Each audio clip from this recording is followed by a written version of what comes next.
Get a job and stop being a leech, my daughter-in-law shouted in the middle of the family dinner. I burst out laughing. What she didn't know was that I was worth $5 million. So I simply replied, "Sweetheart, find yourself a new place to live. I'm glad to have you here. Follow my story until the end and comment the city you're watching from so I can see how far my story has reached. My name is Eileen, and for 3 years, I've been living a lie. Not the kind of lie you tell others, but the kind you tell yourself when you need to discover who people really are when they think you have nothing left to offer." The dinner invitation came on a Tuesday morning. Darren's voice sounded strained over the phone, the way it always did when Thalia was listening in the background. "Mom, would you like to come over for dinner Friday night? Thalia's making her famous lasagna." Famous! I almost laughed. The woman could barely boil water without burning it, but I'd learned to bite my tongue over the years. "That sounds lovely, sweetheart. What time?" 7:30. And Mom. He paused, and I could practically hear Thalia's sharp whisper in the background. "Maybe dress a little nicer this time? You know how Thalia likes things to look. Presentable, presentable." I stared at my reflection in the hallway mirror after hanging up, gray hair pulled back in a simple bun, no makeup, wearing the same faded cardigan I'd worn to their house a dozen times before. For 3 years, this had been my uniform. The grieving widow, struggling to make ends meet in her small apartment, dependent on her son's occasional generosity. Friday evening arrived with the kind of October chill that cuts right through you. I walked the 6 blocks to their house, the same route I'd taken countless times since Harold passed. The house looked exactly as it had when I'd bought it for them as a wedding gift 7 years ago. Not that they knew that, of course. Darren opened the door with that forced smile he'd perfected. "Hi, Mom. Come in, come in." He gave me a quick hug, the kind that felt obligatory rather than genuine. At 34, my son had grown into a man I barely recognized sometimes. Still handsome, still my boy, but there was something hollow in his eyes that hadn't been there before his marriage. "Eileen." Thalia's voice cut through the warm air like a blade. She appeared in the doorway to the dining room, her platinum blonde hair perfectly styled, wearing a dress that probably cost more than most people's monthly rent. At 29, she had the kind of aggressive beauty that demanded attention and respect, even when she'd done nothing to earn either. "Hello, Thalia. Thank you for having me." She looked me up and down with barely concealed disgust. "Of course, family dinner and all that." The dining room was set with their best china, the kind reserved for guests who mattered. I noticed immediately that while Darren and Thalia had matching place settings, mine was different. Older plates, a mismatched glass, a fork with a slight bend in one of the tines. Small details that spoke volumes about how I was viewed in this house. "Mom, sit here." Darren gestured to the chair at the far end of the table, the one that put me furthest from both of them. I took my seat without comment, folding my hands in my lap as Thalia served the lasagna with theatrical flourishes. "I hope you like it," she said, though her tone suggested she couldn't care less whether I did or not. "It's an old family recipe, my grandmother's." I took a bite. It was mediocre at best, over-salted and undercooked in places. "It's delicious," I said anyway. The conversation limped along for the first 20 minutes. Darren talked about his job at the marketing firm, careful to avoid mentioning the promotion he'd been passed over for again. Thalia dominated most of the discussion, talking about her yoga classes, her shopping trips, her plans to redecorate the living room.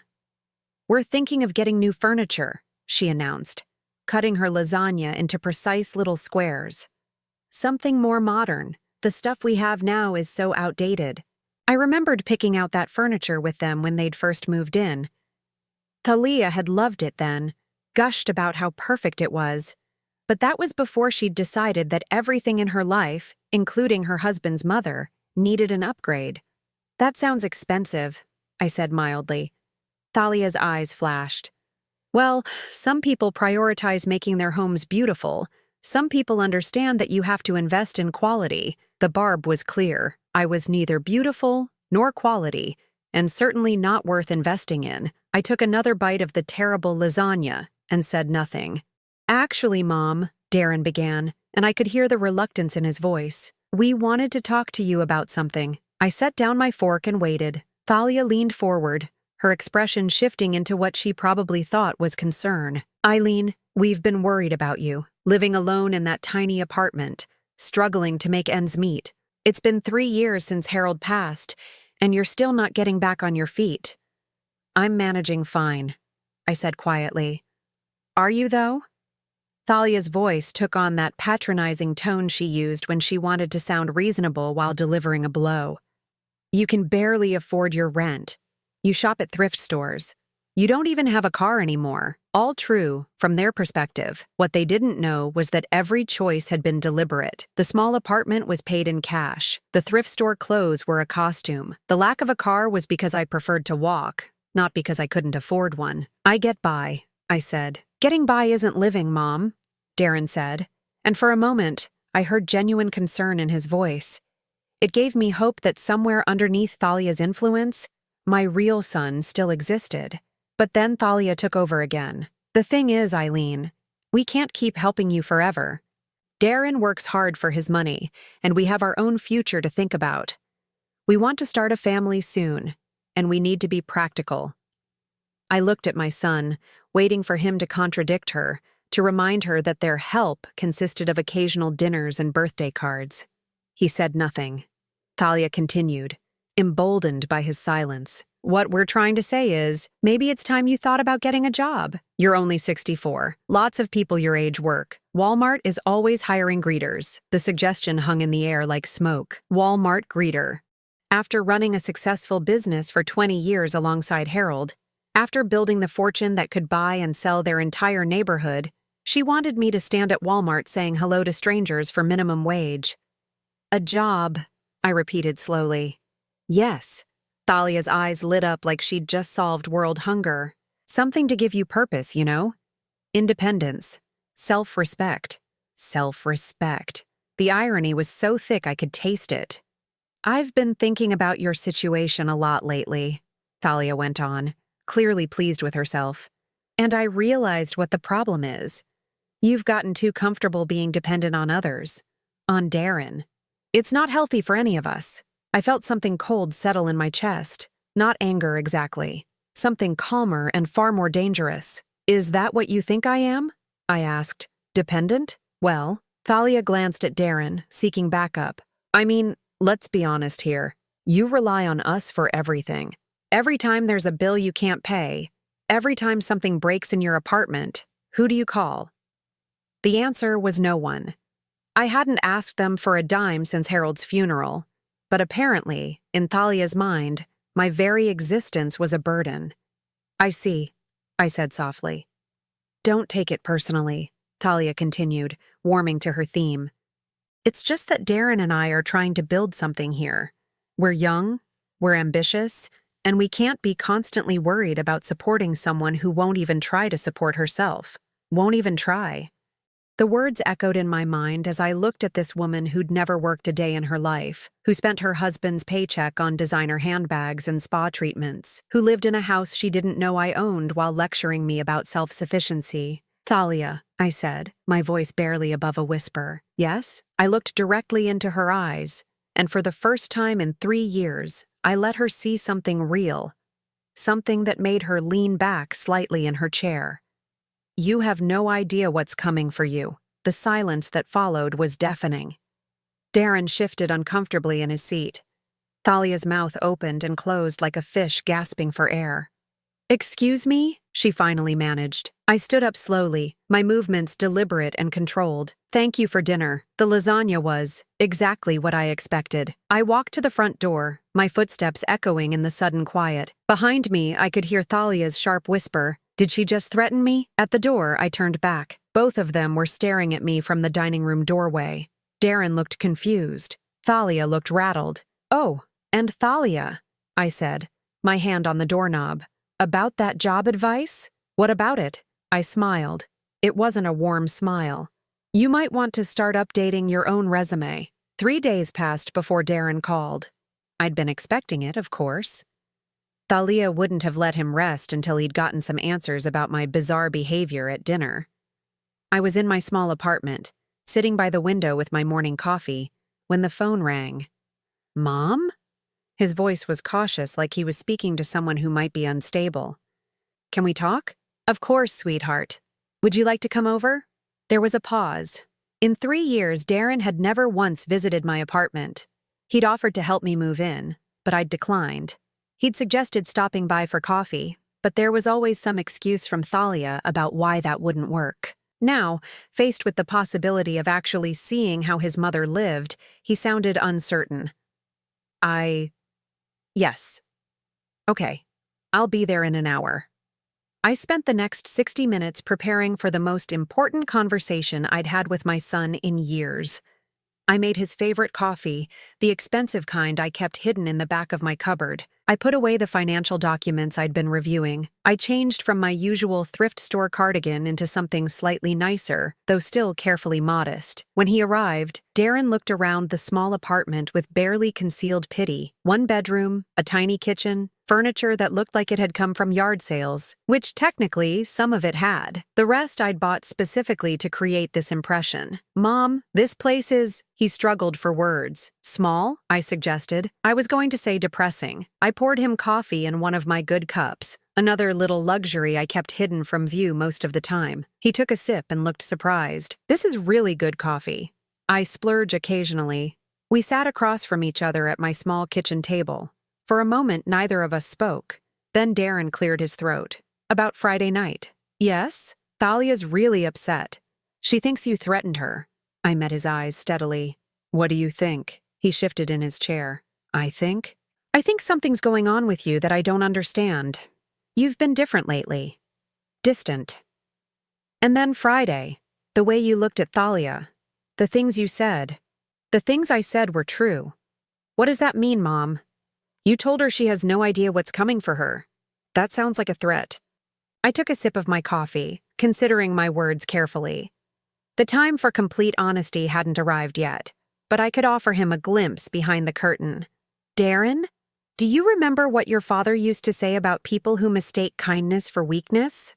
He said they learn the difference eventually. Exactly. I set down my cup. "For 3 years, I've been kind, patient. I've watched your wife treat me like a burden, an embarrassment, a problem to be solved.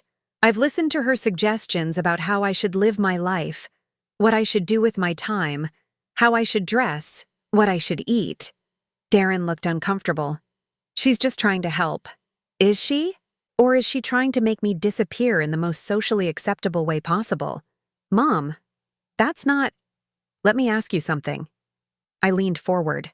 When was the last time Thalia asked me how I was doing? Not how I was managing financially, not whether I needed help with bills, but how I was actually doing as a person. He opened his mouth, then closed it.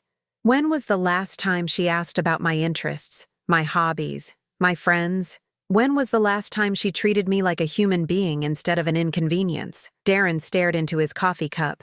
"She's not. She doesn't mean to be cold. Doesn't she?" The silence stretched between us. Finally, Darren looked up. "So what are you saying? That you're going to cut us out of your life?" "I'm saying that some people are about to learn that actions have consequences. That still sounds like a threat." I stood up and walked to the small bookshelf in my living room. Hidden behind a row of paperback novels was a manila folder. I pulled it out and returned to the table. "Darren," I said, opening the folder, "there's something I need to tell you about your mother." Inside the folder were bank statements, investment portfolios, property deeds, documents I'd kept hidden for 3 years, waiting for the right moment. His eyes widened as he began to process what he was seeing. "Mom, what is this?" "This is who I really am." I watched his face as he flipped through page after page, account balances that showed figures he'd never imagined, investment portfolios worth millions, property deeds for houses, commercial buildings, parcels of land across 3 states. "I don't understand," he whispered. "Your father and I were very successful, Darren. More successful than we ever let on. When he died, I inherited everything. I'm worth approximately $5 million. He stared at me like I'd just told him I was an alien.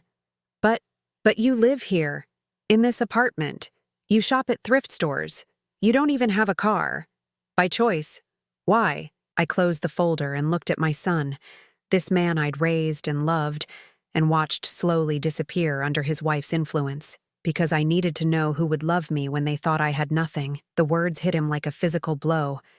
I watched the realization dawn in his eyes, watched him understand what the last 3 years had really been about. You've been testing us. I've been protecting myself. From what? From people like your wife. Darren's hands were shaking as he set down his coffee cup. Mom, this is insane. You let us think you were struggling. You let Thalia think. I let Thalia show me exactly who she is. I kept my voice calm, matter of fact. And she did, repeatedly, for 3 years. But I'm your son. Yes, you are. And I needed to know if you were still my son, or if you'd become something else entirely. He flinched as if I'd slapped him. That's not fair, isn't it? When was the last time you called me just to talk? When was the last time you invited me somewhere without Thalia insisting on it? When was the last time you stood up for me when she was being cruel? Each question was a knife, and I could see them finding their marks. I never thought. I didn't realize she was being that bad. Or you chose not to see it because it was easier. We sat in silence for a long moment. Finally, Darren spoke, his voice barely audible. What happens now? I leaned back in my chair, studying his face. My son, who'd inherited his father's dark eyes and gentle nature, at least until he'd met Thalia. My son, who used to bring me wildflowers when he was 5 and told me I was the prettiest mommy in the world. My son, who'd grown into a man who let his wife humiliate his mother without consequence. Now, I said softly, we find out if it's too late for you to remember who you used to be. And Thalia?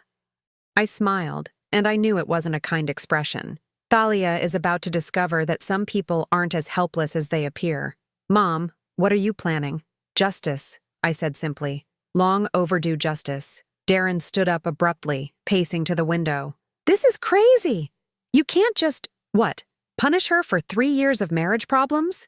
3 years of calculated cruelty, I corrected. 3 years of treating me like dirt while living off your income, which comes from a job you only have because of the connections your father and I built over 20 years. That stopped him cold. What? Did you think that marketing position just fell into your lap?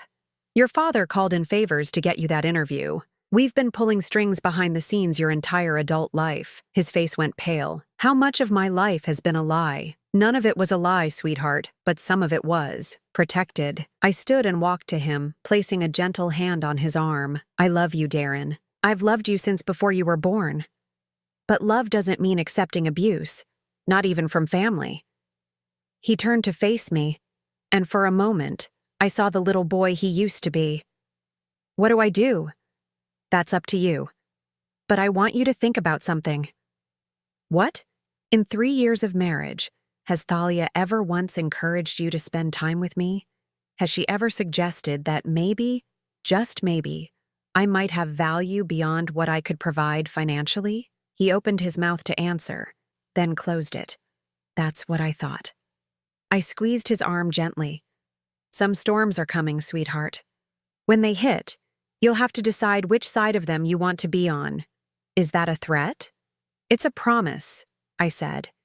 And unlike some people in your life, I always keep my promises. I gave them a week to process what I'd told Darren.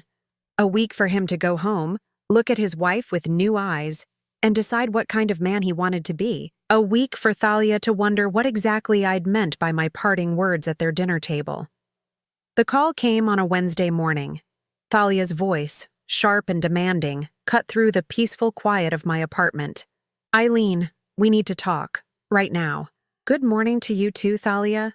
Don't play games with me. Darren told me about your little revelation about the money. I smiled, settling into my favorite chair with my coffee. Did he? Yes, he did. And I want to know what kind of sick game you've been playing. What kind of game do you think I've been playing? Her voice rose an octave. You let us think you were poor. You sat there and let me worry about you. Let me try to help you. And all this time you were secretly rich. Let her worry about me. Let her try to help. The revisionist history was breathtaking, even for Thalia. I see. And how exactly did you help me, dear? We invited you to dinner. We included you in family events. You mean the dinners where you served me on mismatched plates and lectured me about getting a job at Walmart? Silence. Then, you're coming over. Tonight. We're settling this. Am I? Yes. 7 o'clock. And Eileen? You owe us an explanation. The line went dead. I set the phone down and finished my coffee, thinking about the conversation that lay ahead. Then I walked to my bedroom closet and pushed aside the thrift store cardigans and discount dresses. In the back, wrapped in protective garment bags, hung the clothes I used to wear, the clothes that reflected who I really was. I selected a black dress, elegant but not flashy, real jewelry, not costume pieces, shoes that cost more than Thalia spent on groceries in a month. When I looked in the mirror, I saw a woman who could buy and sell everything Thalia had ever owned without checking her bank balance. It was time to stop hiding. I arrived at their house at exactly 7 o'clock, the same house I'd purchased for them 7 years ago, though they'd never known it. The same house whose mortgage I'd been quietly paying through a property management company, letting them believe Darren's salary covered it. Darren answered the door, and his eyes widened when he saw me. "Mom, you look different. Like yourself," he said quietly. "Like you used to look when Dad was alive." Thalia appeared behind him, and her expression was pure venom. She'd dressed for battle, too, in a designer outfit that probably cost more than most people's monthly salary. But next to the quiet confidence of real wealth, her attempts at intimidation looked like a child playing dress-up. "Well, well," she said, looking me up and down. "The poor widow has quite the wardrobe hidden away. Among other things," I replied mildly. We moved to the living room, the same room I'd helped them furnish when they'd first moved in. I took a seat on the sofa I'd helped them pick out, in the house I'd bought, surrounded by the life I'd made possible for them. "Okay," Thalia said, positioning herself like a prosecutor about to deliver closing arguments. "Let's hear it. The whole truth. What would you like to know? Everything. How much money do you have? Why did you lie to us? What kind of person pretends to be poor for 3 years?" I folded my hands in my lap and looked at her calmly. "The kind of person who wants to know who her real friends are." "Friends?" Thalia's laugh was sharp and brittle. "I'm your daughter-in-law, not your friend. Family doesn't lie to family, doesn't it? Then perhaps you'd like to explain why you told the neighbors I was becoming senile and that you were worried about my mental health?" Thalia's face went pale. Darren turned to stare at her. "I never said that. You told Mrs. Henderson that I was showing signs of dementia. You suggested to the mailman that I might need to be placed in a care facility soon. You've been building a narrative about my declining mental state for months. That's not. Not what? Not true? Or not something you expected me to find out about?" Darren's voice was barely a whisper. "Thalia? Is that true?" She spun toward him, eyes blazing. "I was concerned. She was acting strange, saying weird things, dressing like a bag lady. I thought she might be losing it." "Or," I said softly, "you were laying groundwork for having me declared incompetent so you could access what you thought was Harold's life insurance money." The accusation hung in the air like a blade. Thalia's mouth opened and closed soundlessly. "That's insane," she finally managed. "Why would I do that?" I reached into my purse and pulled out a manila envelope. "Because 3 months ago, you contacted an elder law attorney. You inquired about the process for obtaining guardianship over an elderly relative who was showing signs of mental decline." Darren shot to his feet. "What?" I opened the envelope and pulled out printed emails, phone records, consultation notes. "You wanted to know how quickly the process could be completed and whether there were ways to expedite it if the relative had significant assets. How did you get those?" Thalia's voice was barely audible. "Money opens many doors, dear, including the ones you thought were locked." Darren was staring at his wife like he'd never seen her before. "Thalia, please tell me this isn't true." "It's not what it looks like," she said desperately. "I was just worried about her. I wanted to know what options we had if she really was getting sick." "Funny thing about that," I continued. "The attorney's notes indicate you were particularly interested in whether guardianship would give you access to bank accounts and investment portfolios. You specifically asked about liquidating assets for the patient's own good." The color drained from Thalia's face completely. She sank into a chair, her hands shaking. "Mom," Darren said, his voice hollow. Please tell me you're making this up. I'm afraid not, sweetheart. But why? Why would she do this? I looked at Thalia, who was staring at the floor, and felt something that might have been pity if she'd deserved it. Because she never loved you, Darren. She loved what she thought you could provide. And when it became clear that your salary alone wasn't enough to fund the lifestyle she wanted, she started looking for other sources of income. That's not true, Thalia whispered. Isn't it? Then explain the credit card debt you've been hiding from your husband, the shopping sprees you've been financing with cash advances, the jewelry you've been pawning and replacing with fakes. Darren's face went white. What? I pulled out another set of documents. Your wife has been living beyond your means for 2 years. She owes $43,000 on cards you don't know about. Thalia, is this true? She finally looked up and her face was streaked with tears. But they weren't tears of remorse. They were tears of rage. You bitch, she hissed at me. You vindictive, manipulative bitch. You set me up. I didn't set you up, dear. I simply stopped protecting you from the consequences of your own choices. She stood up, swaying slightly. You think you're so smart, don't you? You think you've won? Won what? You wanted to destroy my marriage, and you did it. Congratulations. I stood as well, and suddenly the small apartment version of me was gone completely. In her place stood the woman who'd built a business empire alongside her husband, who'd made million-dollar decisions without blinking, who'd never backed down from a fight in her life. I didn't destroy your marriage, Thalia. You did. The moment you decided that my son was just a stepping stone to something better. I love Darren. You love what Darren represents. Security, status, a meal ticket. But you've never loved him. How dare you? How dare I what? Tell the truth? Reveal what you really are? I walked closer to her, close enough that she had to look up to meet my eyes. You want to know what's really going to happen here, Thalia? What? You're going to pack your things and you're going to leave this house. Tonight. She laughed, high and wild.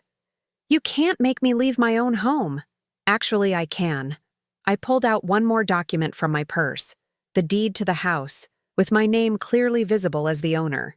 This house belongs to me. It always has. Darren, and you have been living here as my guests for 7 years. The silence that followed was deafening. Darren stared at the deed like it was written in a foreign language. Mom, what does this mean? It means your wife has 30 minutes to pack a bag and get out of my house. Thalia was shaking now, fury and fear warring in her expression. You can't do this. I have rights. Tenant rights.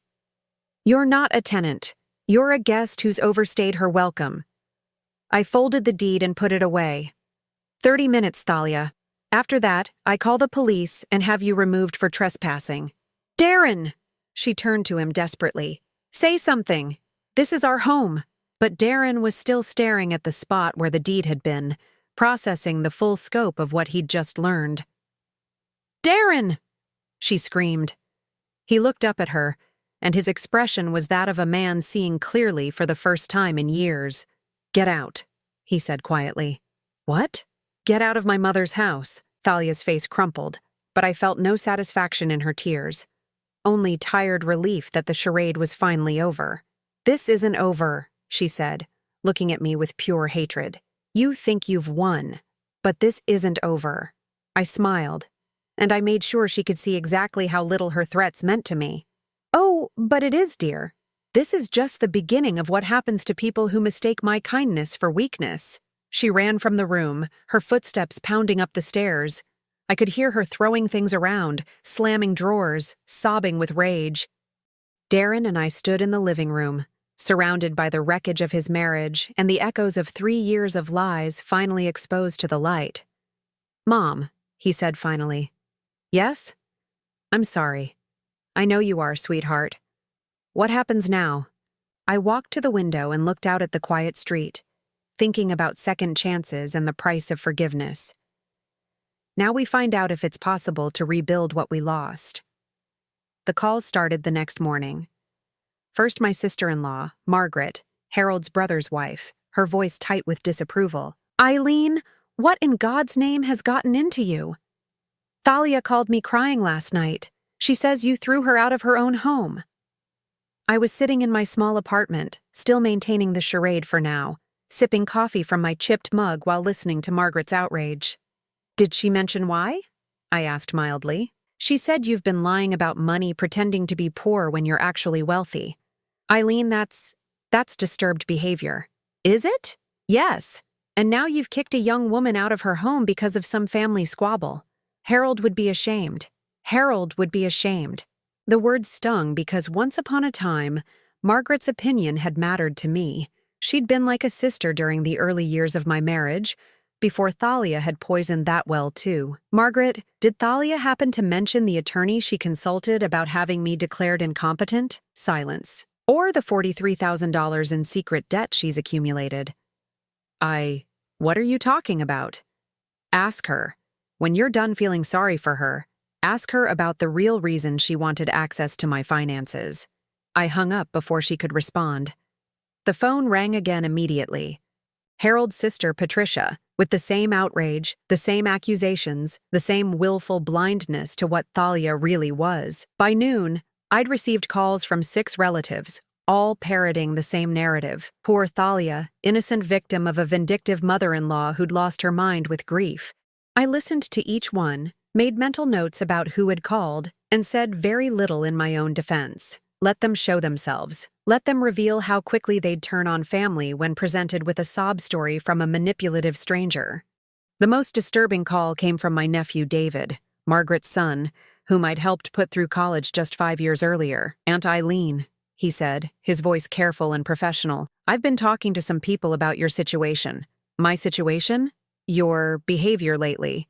The family is concerned that you might be showing signs of dementia or some other cognitive decline. I set down my coffee cup very carefully. Who exactly has been discussing my cognitive state? Well, Thalia mentioned some incidents, strange behavior, paranoid thinking, accusations against family members. And now this business with throwing her out. David, let me ask you something. Do you remember who paid for your final year at Northwestern? What does that have to do with anything? Humor me. Mom and Dad helped, and I had loans. Your parents contributed $8,000. I paid the remaining $32,000. Silence. I also paid for your sister's wedding, your mother's breast cancer treatment that insurance didn't cover, and the down payment on your first house, all of which you know perfectly well. Aunt Eileen, so when you talk about my cognitive decline, you might want to consider whether someone with dementia would remember those details quite so clearly. He hung up without another word. The pattern was becoming clear. Thalia hadn't just disappeared quietly into the night. She'd launched a campaign, painting herself as the victim of an unstable older woman who'd suddenly snapped. And like poison in a well, her version of events was spreading through the family network. 2 days later, Darren called. His voice was strained, exhausted. Mom, can we meet? We need to talk. Of course. Where? Not at the house. Thalia's been. She's been calling everyone. The family's in an uproar. We met at a small cafe downtown, the kind of anonymous place where 2 people could have a difficult conversation without being overheard. Darren looked like he hadn't slept in days. His eyes were red-rimmed, his clothes wrinkled, his usually perfect hair disheveled. She's destroyed me, he said without preamble. What do you mean? Thalia, she's not just telling everyone her version of what happened. She's making things up. I wasn't surprised, but I waited for him to continue. She told my boss that you're suffering from dementia and that I've been distracted at work, worried about your mental health. She suggested they might want to consider whether my job performance has been affected. The calculated cruelty of it took my breath away. Not content with destroying her own reputation, she was now trying to sabotage Darren's career. What did your boss say? He was sympathetic. Suggested I might want to look into FMLA, maybe take some time off to deal with family medical issues. And you told him?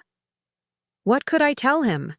That my wife is a liar who tried to have my mother declared incompetent so she could steal her money? That I've been living in a house my mother owns without knowing it? That my entire adult life has been built on foundations I never understood? His voice was rising, drawing glances from other customers. I reached across the table and touched his hand. Lower your voice, sweetheart. He laughed bitterly. She's been one step ahead of me this whole time. By the time I realized what she was doing, she'd already poisoned half the family against you and made me look like either a liar or an idiot at work. What else? She's living with her sister now, crying to anyone who'll listen about how you manipulated our marriage, how you set traps for her, how you're dangerous and unstable. I sipped my coffee, thinking. Thalia was more resourceful than I'd given her credit for. She'd turned her humiliation into a weapon, her exposure into martyrdom. There's more, Darren continued. She's been to see a lawyer. About what? About the house. She's claiming she has tenant rights, that you can't just evict her without proper notice. She's also claiming you coerced her into leaving under duress. And what did the lawyer tell her? That she doesn't have a case. But here's the thing, Mom. She's not trying to win. She's trying to make our lives hell. I nodded. It was exactly what I'd expected from someone like Thalia once she realized she'd lost everything. Show me, I said. What? Show me what she's been telling people. I want to see exactly what we're dealing with. Darren pulled out his phone and opened his social media. The posts were masterfully crafted, each one designed to elicit maximum sympathy while maintaining plausible deniability. Going through a difficult time with family, sometimes the people you trust most are the ones who hurt you deepest. Prayers appreciated. Learning hard truths about manipulation and psychological abuse. Grateful for friends who see through the lies. When someone spends years pretending to be something they're not, what else are they lying about? Trust your instincts. Each post had dozens of comments expressing support, outrage on her behalf, condemnation of unnamed family members who'd obviously wronged this poor young woman. She's good, I admitted. She's evil. No, she's desperate, and desperate people make mistakes. What kind of mistakes? I handed him back his phone and leaned forward, the kind that reveal more than they intended. I don't understand. Look at the pattern, Darren. What's the one thing missing from all her posts? He scrolled through them again, frowning. I don't see it. She never once mentions loving you. Not once. She talks about being betrayed, being manipulated, being lied to, but she never says she's heartbroken about losing her marriage. She never says she misses her husband. The realization hit him like a physical blow. Because she doesn't. Not because she never did. This isn't grief, sweetheart. This is rage at being caught. We sat in silence for a moment, processing the depth of Thalia's deception and the scope of the damage she was trying to inflict. What do we do? Darren asked finally. I smiled, and I made sure he could see that whatever sympathy I might have felt for his wife had evaporated completely. We let her keep digging. What? Right now, Thalia thinks she's winning. She thinks she's successfully painted herself as the victim and us as the villains. She's feeling confident, maybe even triumphant. And that helps us how? Because confident people get careless. They overreach. They make the kind of mistakes that reveal who they really are. You think she'll slip up? I don't think it, sweetheart. I know it, because I've been watching her for 3 years, and I know exactly what kind of person she is. I reached into my purse and pulled out another manila envelope, this one thicker than the others. What's that? Insurance. What kind of insurance? The kind that proves everything I've been telling you about your wife's true nature. Darren's eyes widened. What do you mean? I mean that while Thalia was busy planning my downfall, I was busy documenting hers. Every financial indiscretion, every lie she told, every manipulation she attempted. It's all here. Why haven't you used it?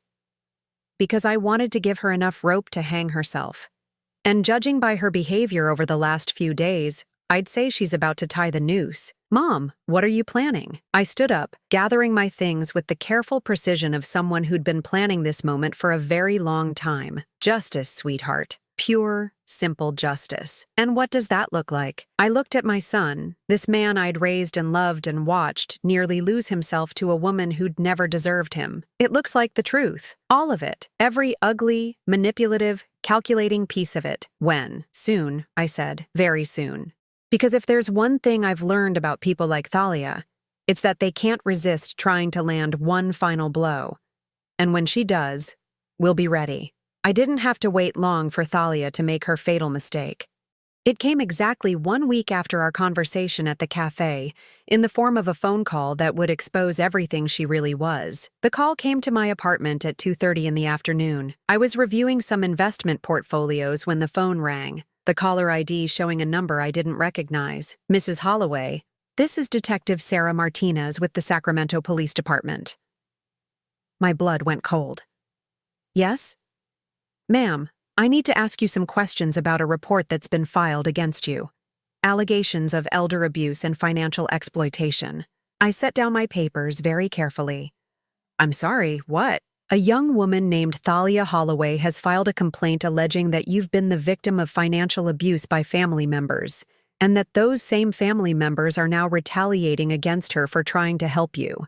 The audacity was breathtaking. Even for Thalia, this crossed a line I hadn't expected her to cross. Detective Martinez, I think there's been some confusion. Ma'am, could you come down to the station? We'd like to get your side of the story. Of course. I'll be there within the hour.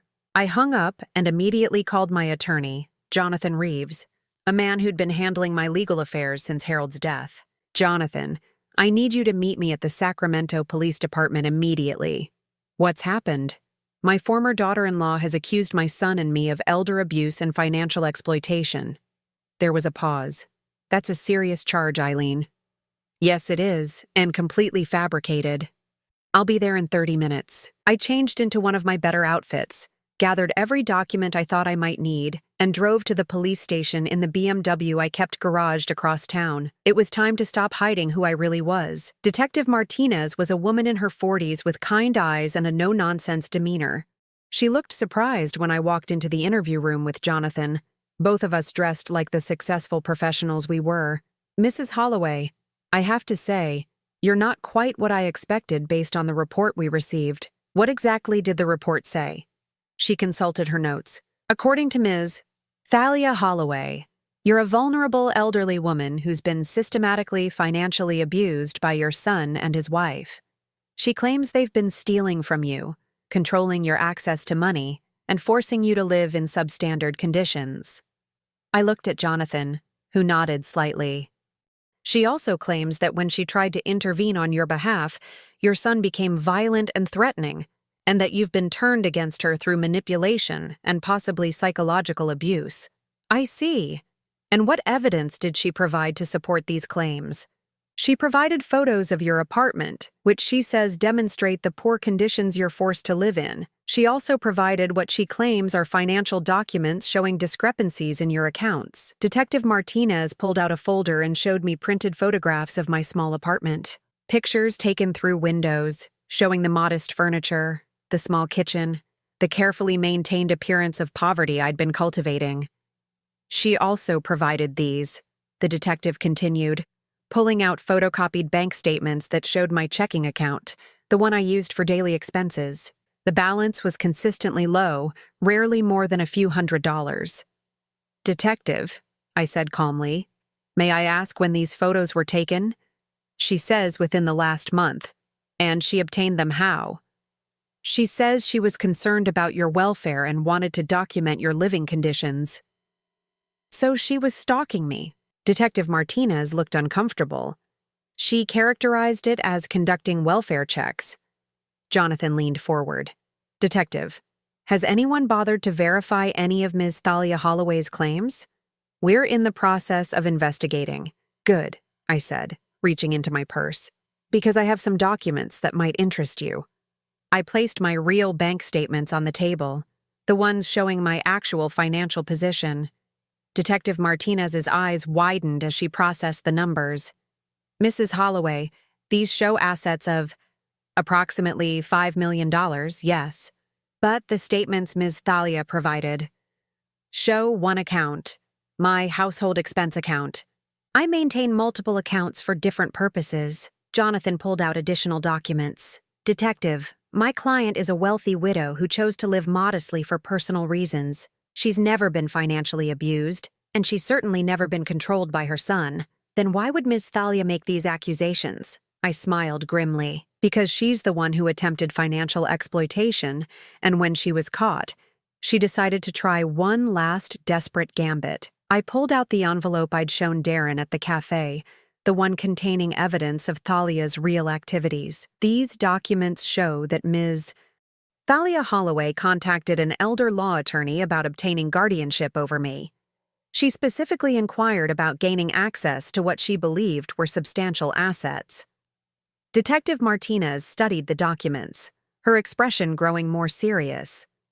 She also accumulated over $40,000 in secret debt during her marriage, debt she was hiding from her husband while pressuring him to extract money from me. How did you obtain these documents? Legal investigation services. When someone is attempting to have you declared incompetent, you tend to want to know everything about their motivations and methods. I pulled out more papers. These show her online searches for information about elder abuse, conservatorship laws, and how to prove someone is mentally incompetent. All conducted in the weeks before she began spreading rumors about my mental health.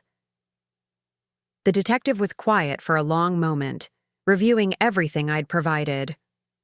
Mrs. Holloway, if what you're telling me is true, then Ms. Thalia has filed a false police report. Yes, she has. That's a serious crime.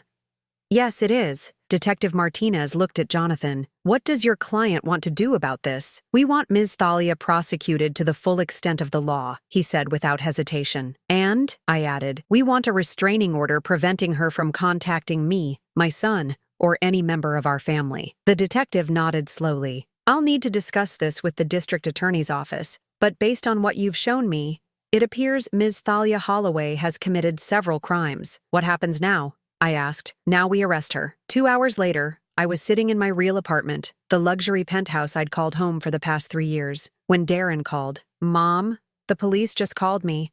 They arrested Thalia. I know. You know? How do you? Mom, where are you?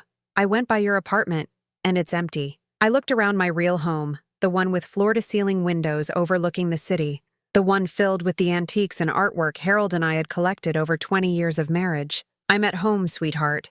What do you mean? I mean, I'm at my real home. The apartment was just another costume. Silence. Then, Mom, I don't understand anything anymore. Come to the Meridian Towers on 5th Street, penthouse level. I'll explain everything. 30 minutes later, Darren stood in my real living room, staring at surroundings that probably cost more than most people made in a year. This is where you've been living? This is where I've always lived. Even when I was visiting you in that little apartment, I came home to this. He sank into one of my leather chairs, his head in his hands. She really tried to have you declared incompetent. Yes? And she filed a false police report. Yes? Why? Why go that far? I poured myself a glass of wine from a bottle that cost more than Thalia spent on shoes in a month. Because she's not just greedy, Darren. She's genuinely malicious. When she realized she couldn't get what she wanted through manipulation, she decided to destroy us both out of spite. What happens to her now? She'll be prosecuted for filing a false report, attempted fraud, and possibly stalking. She'll likely serve some jail time, and she'll definitely have a criminal record. He was quiet for a long time, processing everything.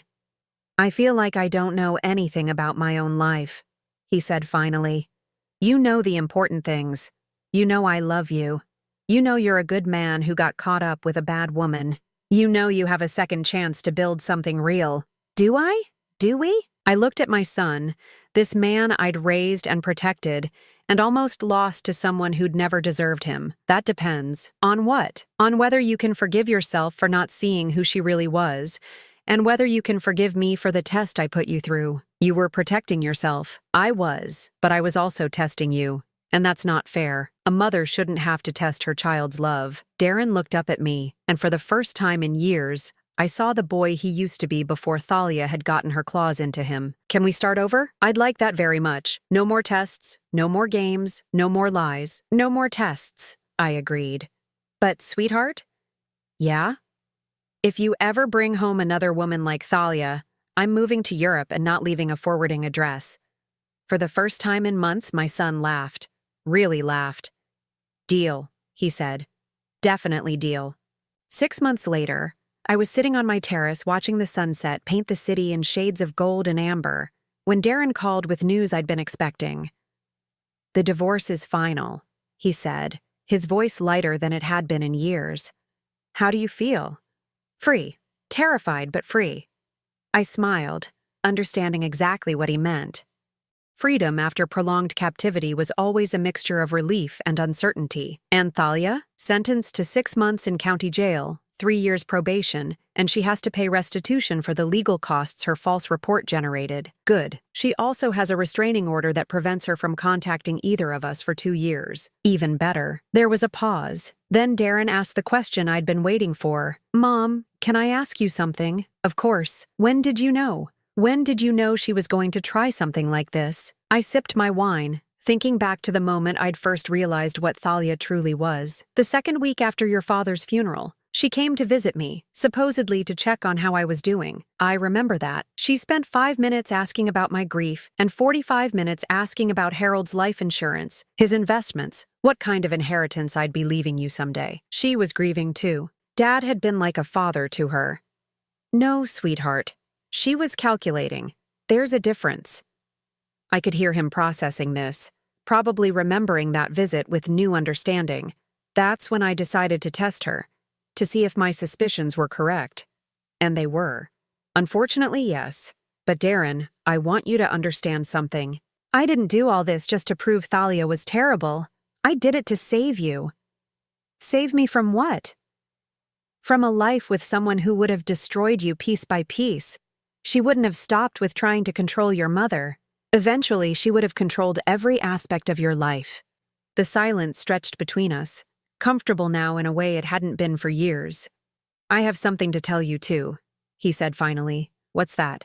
I've been seeing someone, my heart clenched, half with hope and half with protective fear. Tell me about her. Her name is Rebecca. She's a teacher at the elementary school near my office. We met at a coffee shop 3 months ago. And she doesn't know anything about our money. She thinks I'm just a regular guy with a regular job who lives in a house I inherited from my grandmother. I laughed despite myself. You told her you inherited my house? Well, technically that's true, isn't it? I mean, someday? Someday? Yes. What's she like? She's normal, kind. She volunteers at an animal shelter on weekends. She drives a 10-year-old Honda and thinks Olive Garden is fancy dining. Do you love her? Another pause, longer this time. I think I could. But Mom, I'm scared. Of what? Of not being able to tell the difference between real love and manipulation. Of making the same mistake again. I stood up and walked to the edge of my terrace, looking out over the city where my son was learning to rebuild his life. Sweetheart, can I tell you something your father used to say? What?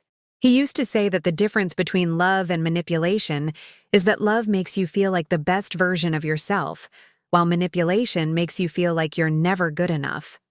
I like that. How does Rebecca make you feel? Like I used to feel, before. Like I'm enough just as I am. Then trust that feeling, and trust yourself. You're not the same man who fell for Thalia's games. You're wiser now. I hope so. I know so. But Darren. Yeah? When you're ready, I'd like to meet her. Really? Really. And this time, I promise to be myself from the beginning. No tests, no costumes, no games.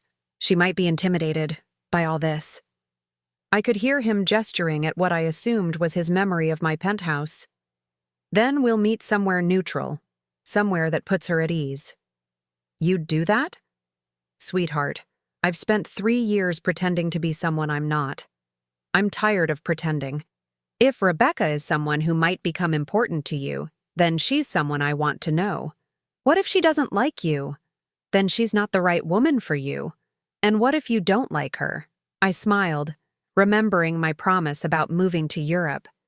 Then I'll keep my opinions to myself unless you ask for them. Mom? Yes? Thank you. For what? For saving me, even when I didn't know I needed saving. After we hung up, I stayed on the terrace as the sky darkened and the city lights began to twinkle below. I thought about the past 3 years, about the elaborate deception I'd maintained, about the pain of watching my son slowly disappear under his wife's influence. I thought about Harold, who would have handled this situation completely differently. He would have confronted Thalia directly, probably within the first month of noticing her behavior. But then again, Harold had never had to wonder whether people loved him for himself or for his money. That particular burden had fallen to me after his death. My phone buzzed with a text message. Margaret, Harold's sister-in-law, the first person to call and condemn me when Thalia had launched her campaign of lies. Eileen, I owe you an apology. I had lunch with Patricia today, and we pieced together the timeline of what really happened. I'm ashamed that I believed Thalia's lies without even asking for your side of the story. Can we talk? I stared at the message for a long time before responding. Margaret, apology accepted. But I think we both learned something important about making judgments without all the facts. Her response came quickly. We did. And Eileen? I'm proud of you for protecting yourself and Darren. That took incredible strength. More messages followed over the next hour. Patricia, David, even some cousins I'd barely spoken to in years. All of them apologizing, all of them admitting they'd been too quick to believe Thalia's version of events. I answered each one with grace, but I made mental notes about who had jumped to condemn me and how quickly they'd done it. Some relationships could be repaired, but they would never be quite the same. The last message of the evening came from an unexpected source. Detective Martinez. Mrs. Holloway, thought you'd want to know that Ms. Thalia attempted to contact you through the jail's phone system today. The call was blocked due to the restraining order, but I wanted you to be aware. I wasn't surprised. Thalia would never truly accept defeat. Even from jail, she was probably planning her next move, her next attempt to cause trouble. But for the first time in 3 years, I wasn't worried about what she might do. I'd stopped hiding. I'd stopped pretending to be vulnerable. I'd reclaimed my power, my voice, and my life. I poured myself another glass of wine and settled back into my chair. Tomorrow, I would start the process of selling the house where Darren and Thalia had lived. I'd already decided to give the proceeds to him, a real inheritance, rather than the fake vulnerability I'd used as a test. Tomorrow, I would also start planning for the future. Real plans, not elaborate deceptions. Maybe travel, maybe philanthropy, maybe just the simple pleasure of living authentically without constantly watching over my shoulder. But tonight, I was content to sit on my terrace, surrounded by the luxury I'd earned and the peace I'd fought for, knowing that my son was free to build a life with someone who might actually love him. The phone rang one more time. Darren again. Mom, I forgot to ask. What are you going to do now? With your life, I mean. I looked out over the city, thinking about all the possibilities that lay ahead. I'm going to live it, I said, openly, honestly, without apology. I'm going to be exactly who I am. And who is that? I smiled, feeling lighter than I had in years. A woman who survived a test of her own making and came out stronger on the other side. A mother who fought for her son even when he couldn't fight for himself. A widow who honored her husband's memory by protecting what they built together. I love you, Mom. I love you too, sweetheart. More than you'll ever know. After I hung up, I stayed on the terrace until the wine was gone and the city had settled into its quiet, nighttime rhythm. For 3 years, I'd lived in the shadows, testing the people I loved, protecting myself from those who would use me. Now, finally, I was ready to step back into the light. Not as the grieving widow who needed protection, not as the vulnerable elderly woman who could be taken advantage of, but as Eileen Holloway, successful businesswoman, devoted mother, and survivor of one of the most elaborate long-term deceptions I'd ever conceived. It had cost me 3 years of authentic living, several relationships I'd once valued, and more emotional energy than I cared to calculate. But it had saved my son, exposed a dangerous predator, and taught me that I was stronger than I'd ever imagined. As I finally headed inside to bed, I caught my reflection in the glass doors. Not the tired, shabby woman I'd pretended to be, but the real me. Well-dressed, confident, unashamed of my success or my choices. Tomorrow would bring new challenges, new relationships to navigate, new decisions to make. But whatever came next, I would face it as myself. And that, after 3 years of elaborate pretense, felt like the greatest victory of all. Now I'm curious about you who listened to my story. What would you do if you were in my place? Have you ever been through something similar? Comment below And meanwhile, I'm leaving on the final screen 2 other stories that are channel favorites, and they will definitely surprise you. Thank you for watching until here.